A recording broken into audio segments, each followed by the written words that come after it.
ఇప్పుడు నేను చెప్పే కథ పేరు ఆశ పిశాచి. నలుగురు సోమరిపోతులు ఒక ఊరిలో ఉంటారు. వాళ్ళు ఏ పని చేసేవాళ్ళు కాదు. వాళ్ళు ఏ పని చేయక ఊరికే ఉండేవాళ్ళు.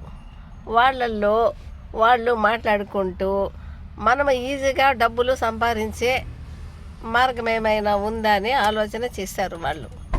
అలా ఆలోచిస్తూ ఉంటే వారికి వాడి ఫ్రెండ్ ఎవడో అటువంటి సోమరిపోతు ఒకడు వాళ్ళకు చెప్పాడు. ఏమని, మరి మన ఊరిలో ఒక స్వామీజీ వచ్చాడు, ఆ స్వామి సులభంగా డబ్బులు సంపాదించే మార్గము చెబుతాడు, ఏదైనా చెబుతాడు అని చెప్పాడు వాడి ఫ్రెండ్. సరే అనుకొని ఆ నలుగురు స్నేహితులు కలిసి ఆ స్వామీజీ దగ్గరికి వెళ్ళారు. ఆ స్వామీజీ దగ్గరికి వెళితే అతను వాళ్లకు ఈజీగా డబ్బులు సంపాదించే మార్గము చెప్పినాడు. ఏమనంటే, మీరు నలుగురు ఒక అడవి పేరు చెప్పి ఏ మార్గం అకుండా మీరు అడవిలో పైకి వెళ్ళాలి అని వాళ్లకు సూచించాడు. మీరు వెళుతుంటే మీకు కావలసినది మార్గ మధ్యలోనే మీకు దొరుకుతుంది. అప్పుడు మీ ఆలోచనలు ఎలా ఉంటాయో అలా మీరు ఆ అడవిలో వెళ్ళే మార్గంలో నిర్ణయాలు తీసుకొని మీరే నిర్ణయం తీసుకోండి అని ఆ సాధువు వాళ్లకు చెప్పాడు. వాళ్ళు నలుగురు ఆ అడవి మార్గాన వెళుతున్నారు. కొంత దూరం వెళ్ళాక వాళ్ళకి అడవిలో కొన్ని నాణ్యాలు కనపడ్డాయి. కొంత డబ్బు అనుకోండి, డబ్బు నాణ్యాలు కనపడ్డాయి. అవి తీసుకొని వెళ్ళిపోదామనేసి అన్నాడు ఫస్ట్ అతను. అవి మనకు వద్దు, ఇంకా ముందుకు వెళితే ఇంకా ఖరీదైనవి దొరకతాయని ఆ నలుగురిలో ముగ్గురు ఒప్పుకోలేదు. మొదటివాడు ఆ నాణ్యాలు, ఆ వెండి నాణ్యాలు తీసుకునేసి నలుగురిలో ఒకడు ఎన్నికి వెళ్ళిపోయాడు. ఆ తర్వాత నలుగురిలో ఒకడే వెళ్ళిపోతే ముగ్గురే మిగులుతారు. ఆ ముగ్గురు అడవిలో ముందుకు వెళుతున్నారు. అడవిలో ముందుకు వెళుతుంటే కొంత దూరం వెళ్ళిన తర్వాత వాళ్ళకి బంగారు నాణ్యాలు కనపడ్డాయి. ఆ బంగారు నాణ్యాలు కనపడినప్పుడు ఆ ముగ్గురిలో ఒక్కడు ఆ నాణ్యాలు తీసుకొని మనము వెళ్ళిపోదామనేసి చెప్పాడు. కానీ ఆ ముగ్గురిలో ఇద్దరు ఒప్పుకోలేదు. ఎందుకంటే మనకి ఇంకా ముందుకు వెళితే ఇంకా ఖరీదైనవి దొరకతాయి అని ఆ ఇద్దరు ముందుకు వెళ్ళిపోయారు.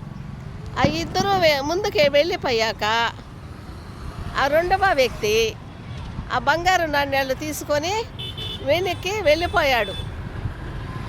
ఆ నలుగురిలో ఇద్దరు వెనక్కి వెళ్ళిపోయారు.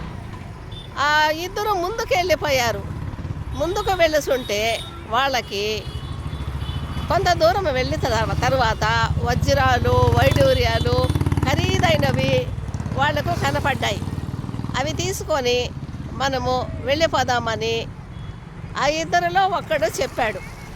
కానీ ఒప్పుకోలేదు. అతను ఒప్పుకోలే. ఏమంటే ఒక్కడు ఒప్పుకోలేదు. ఆ ఇద్దరిలో ఒక్కడు ఆ వజ్రాలు, వైడూర్యాలు, బంగారము అన్నీ తీసుకొని వెనక్కి వెళ్ళిపోయాడు.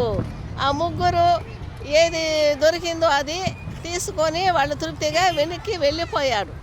కానీ నాలుగవ వ్యక్తి తృప్తి పడక ఆశతోటి చాలా ముందుకు అడవిలో వెళ్ళిపోయాడు.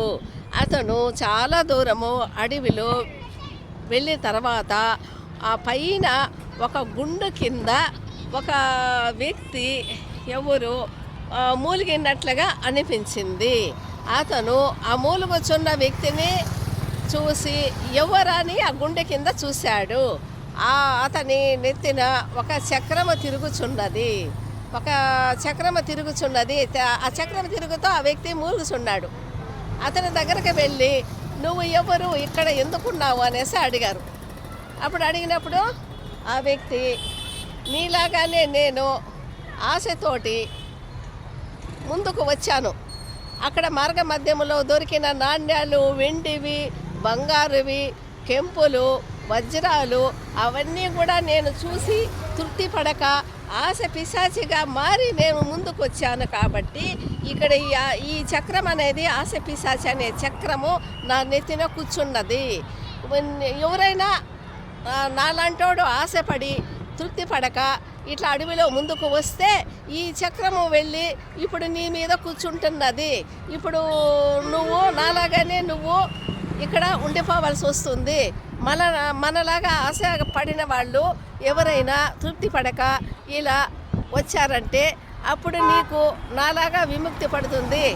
నీలాంటోడు వచ్చేంత వరకు నువ్వు ఈ గుండె కింద ఈ ఆశ పిశాచి అనే చక్రమ కింద నువ్వు ఉండిపోవలసింది.